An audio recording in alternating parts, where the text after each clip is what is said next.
And like this. Okay. So, okay, I'm recording this right now. This is going to be a recorded video all about tremolo picking and tremolo strumming and what is tremolo and how do you write it. So, in a piece of music, instead of maybe having a chord, you might have something that wants you to play like this.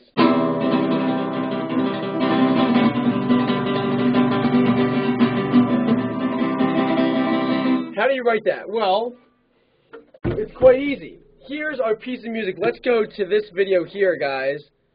And boom, boom. All right, let's go to this video here and say, what if I wanted this note as a whole note? What if I wanted that note to be tremolo? Well, the way that you would do tremolo in a piece of music is that you would designate it, let me move it up an octave, is that you would designate it by a bunch of lines, okay? So here we can have this, oh, sorry, we can have one line, 2 lines, 3 lines, and it can keep going up, 4, 5, whatever you want. But let's go back down to 1 line and then just keep it simple. The amount of lines that you have, here, they designate to you, the performer, of how fast that you're going to play this tremolo. Okay? The lines, this line right here, designates that you're playing tremolo.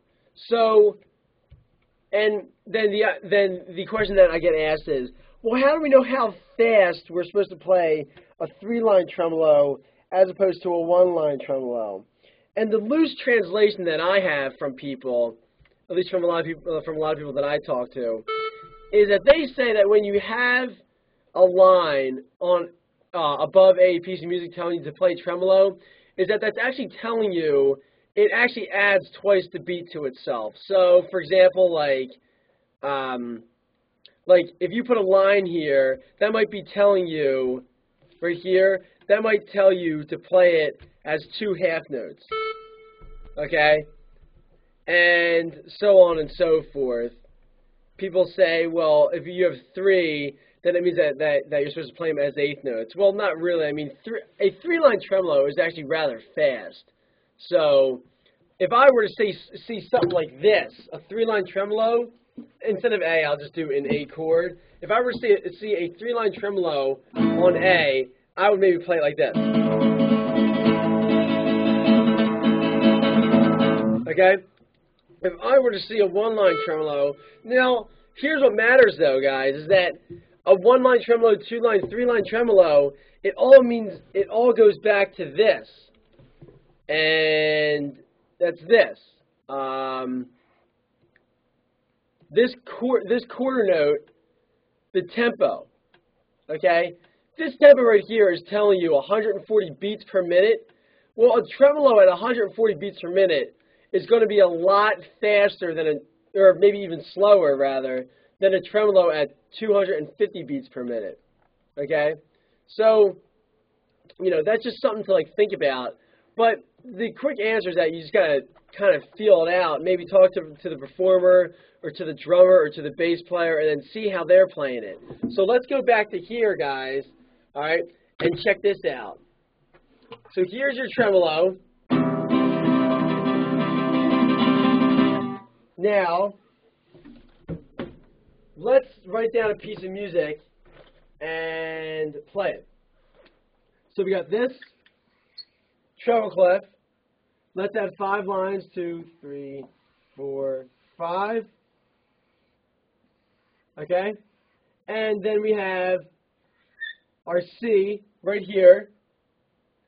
You know, let's make it a quarter note. Let's do a C. Oh, by the way, this is important too, is that if you're going to be doing tremolos, a tremolo on a whole note, because there's no stem, that's what a tremolo looks on a whole note, is that you would actually just write it above or below the note, okay? But a tremolo on a quarter note, because the quarter note has a stem, don't forget. So let's do a quarter note here. The quarter note tremolo is actually going to be written on the stem.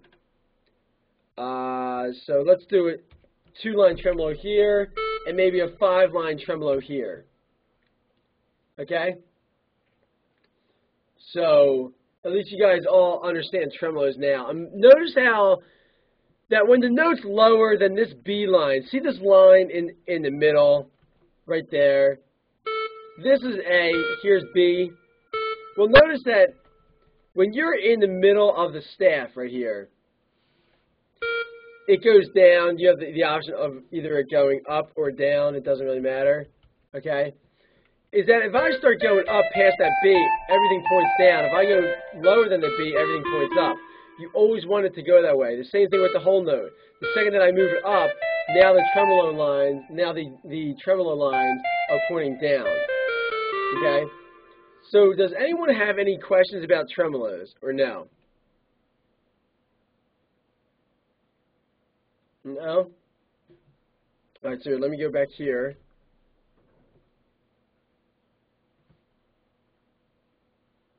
Okay? Everyone good with that. Now, that was tremolo strumming. You can play a tremolo note by simply alternate picking. And that's why alternate picking is important. Because remember what I said, is that if you're going to go down, here's the pick right here, is that if you're going to go down when you're picking, and then you're going to come back up in order to go down again, you know, like that, if you're going to go like this, down, down, down, down, down, down, down, down, on the way back up, you might as well pick the string with an up pick. So down, up, down, up, down, up, down, up. So that the end result is that you're actually working half as much to get twice the effect. So here's your tremolo strumming. And then here's your tremolo picking. Oh, sorry. And all I'm doing is this. Right here, notice I'm going down and up, down and up.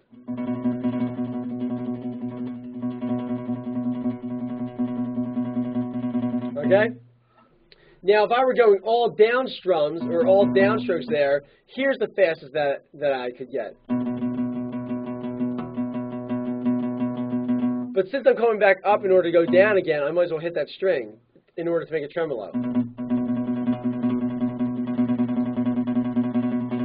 Okay? So that's why alternate picking is important, is because when you learn to alternate pick, you're actually not even working that hard in order to get twice the effect.